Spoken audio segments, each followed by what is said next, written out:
എന്തായാലും second part ഉണ്ട്. ബിജുമാന്റെയും ആസ്പരയുടെ തിരിച്ചുവരവാണ്. ഭാഗം വരാൻ പ്രതീക്ഷിച്ചിട്ടുണ്ട്. Second maybe. നല്ല സിനിമ. ഞാൻ ശരിക്കും കഴിഞ്ഞ ദിവസം കാണാമെന്ന് വിചാരിച്ചായിരുന്നു, നടന്നില്ല. പക്ഷേ ഇൻവെസ്റ്റിഗേറ്റീവ് ത്രില്ലർ സിനിമ ഇഷ്ടപ്പെടുന്ന ഒരാൾക്ക് നന്നായിട്ട് ഇഷ്ടപ്പെടുന്ന ഒരു സിനിമയായിരിക്കും.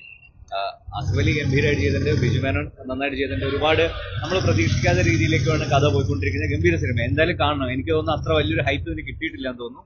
പക്ഷെ നല്ല സിനിമയാണ്, പൈസ വസൂലാണ്. പടം കുഴപ്പമില്ല. സ്റ്റോറി ലാഗൊന്നല്ല, നല്ലൊരു സ്റ്റോറിയാണ്, ത്രില്ലറാ.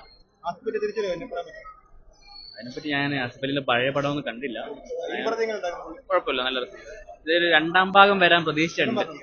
Second may be. കാരണം ഒരു എവിടെയൊക്കെയോ പാരഗ്രാഫ് എഴുതി സ്റ്റോപ്പ് ചെയ്യൂലേ, അതേപോലെ എവിടെയൊക്കെയോ സ്റ്റോപ്പ് ചെയ്ത് വെച്ചിട്ടുണ്ട്. കുഴപ്പമില്ല. സെക്കൻഡ് പാർട്ട് ഉണ്ട്. ബിജുമാന്റെയും ആസ്പരയുടെ തിരിച്ചുവരവാണ്. കൊള്ളാം. എല്ലാത്തിലും കൊണ്ട് സസ്പെൻസ് ത്രില്ലറാണ്. ഏതായാലും 2.5 മണിക്കൂർ പിടിച്ചിരിക്കുന്നതാണ്. ലാഗൊന്നുമില്ല, ഇതായിട്ടില്ല, വേറെ ഒന്നുമില്ല. ഒരു പോൾ സ്റ്റോറി വേറെ വെറൈറ്റിയാണ്. എന്നാലും രണ്ടാം ഭാഗം ഉറപ്പാണ്. നല്ല സിനിമ. രണ്ടുപേരും ബിജുമേനോനും ആസിഫ് അലിയും നല്ല കൊള്ളാം. നല്ല സസ്പെൻസ് സിനിമയാണ്, അടിപൊളി. എന്നിട്ട് തന്നെ നമ്മൾ വിചാരിക്കാതെ നല്ല ഇതൊക്കെ ട്വിസ്റ്റൊക്കെ ഉണ്ടായി, നല്ല രീതിയിലുള്ള നിരാശമൊന്നുമില്ല. നല്ല സിനിമ കാണാനുള്ളത്. സോറി, രണ്ടുപേരും നന്നായിരുന്നു. സൂപ്പർ പടമാണ്. ഇതുവരെ കണ്ടതിൽ വെച്ച് നല്ല സൂപ്പർ പടമാണ് എനിക്ക് തോന്നി. ഞെട്ടി, നല്ല സൂപ്പറാണ്.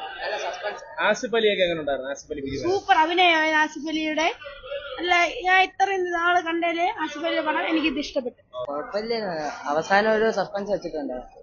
തുടക്കം അത്യാവശ്യം ബോറുണ്ടായിരുന്നു, പിന്നെ അത് കഴിഞ്ഞ് കുഴപ്പമില്ല, പോയി. ആസിഫ് അലി ബിജുമേനോൻ കുഴപ്പമില്ലായിരുന്നു. ആസിഫ് അലി പോരെന്നാണ് ഞാൻ.